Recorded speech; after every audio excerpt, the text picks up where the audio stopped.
ମୁଁ ନିଶ୍ଚିତ ଭାବରେ ଚାହିଁବି ଯେ ଆମ ଦରମା ବଢ଼ୁ। ଆଉ କିନ୍ତୁ ଯାହାକୁ ମୁଁ ଦରମା ବଢ଼ିବା ପାଇଁ କହିବି ତାଙ୍କୁ ମଧ୍ୟ ଅନ୍ୟମାନେ ଆହୁରି ଅନେକ କଥା ଦାବି କରୁଛନ୍ତି ଏବଂ ଆଶା କରୁଛନ୍ତି। ଓଡ଼ିଶାର ଲୋକ ହିସାବରେ ଆମେ ସମସ୍ତେ ବୁଝିବା ଦରକାର ଯେ ଓଡ଼ିଶା ବହୁତ ଧନୀ ରାଜ୍ୟ ବୋଲି କୁହାଯାଉଛି, ତେଣୁ ତାର ଲୋକପ୍ରତିନିଧିମାନେ କାହିଁକି ଗରିବ ରହିବେ। କିନ୍ତୁ ମୋ ବିଚାରରେ ଆମ ଓଡ଼ିଶାର ପିଲାମାନଙ୍କ ଉଦ୍ଦେଶ୍ୟରେ ଆମେ ଯେଉଁ ଅନୁଷ୍ଠାନ ଗୁଡ଼ିକ ଗଢ଼ୁଛେ ସେ ସମ୍ପର୍କରେ ଚିନ୍ତା କରିବା ଦରକାର।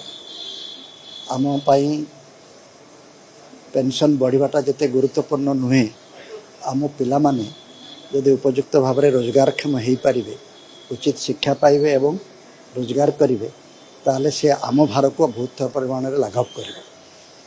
ପେନସନ୍ ତ ଆମେ କିଛି ପାଉଛୁ, ବଢ଼ିବା ପୂର୍ବରୁ ଯିଏ କିଛି ରୋଜଗାର କରୁନି ତା କଥା ଚିନ୍ତା କରି ବଢ଼ିବା ଦରକାର। ଓଡ଼ିଶାର ଖଣିଜ ସମ୍ପଦ ବର୍ତ୍ତମାନ ବିପଦରେ ଅଛି। ସେ ସମ୍ପର୍କରେ ବର୍ତ୍ତମାନ ଅଧିକ ଚିନ୍ତା କରି ଆଗେ ରୋଜଗାର କରାଯାଉ, ତାପରେ ତାକୁ କିପରି କିଏ ବାଣ୍ଟିବ। ବଡ଼ମାନେ ନେବେ ନୂଆ ଦରମା ହିସାବରେ କି ବୁଢ଼ାମାନେ ନେବେ ପେନସନ୍ ହିସାବରେ, ସେ ବିଷୟରେ ଚିନ୍ତା କରିବା। ସେଇ MMDR କ'ଣ ସ୍ପଷ୍ଟ ତ କିଛି ଜାଣିନି।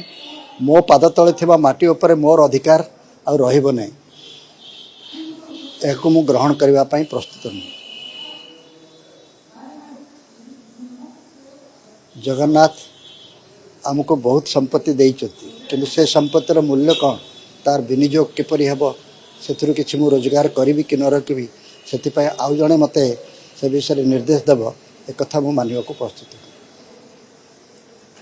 ଆମେ ଓଡ଼ିଆ କହୁ, 36 ମସିହାରୁ ସ୍ୱତନ୍ତ୍ର ଓଡ଼ିଶା ରାଜ୍ୟ ଆମେ ପାଇଲେ, ଆମେ ବିଳମ୍ବରେ ପ୍ରଗତି କରିଛୁ। ଆମ ମାଟି ତଳର ସମ୍ପତ୍ତିକୁ ଆମେ ନିଜେ ବ୍ୟବହାର କରିବା କଥା। ତା ଉପରେ କି ଟିକସ ବସିବ, କେତେ ବସିବ, ଆନ୍ତର୍ଜାତିକ ବଜାରରେ ଅଭାବ ହେଉଛି ବା ନ ହେଉଛି, ଏ ନେଇ ମୁଁ କାହିଁ ବ୍ୟସ୍ତ ହେବି। ମୋ ପାଦ ତଳର ମାଟି ଉପରେ ମୋର ଅଧିକାର ନିଶ୍ଚୟ ରହିବା ଦରକାର।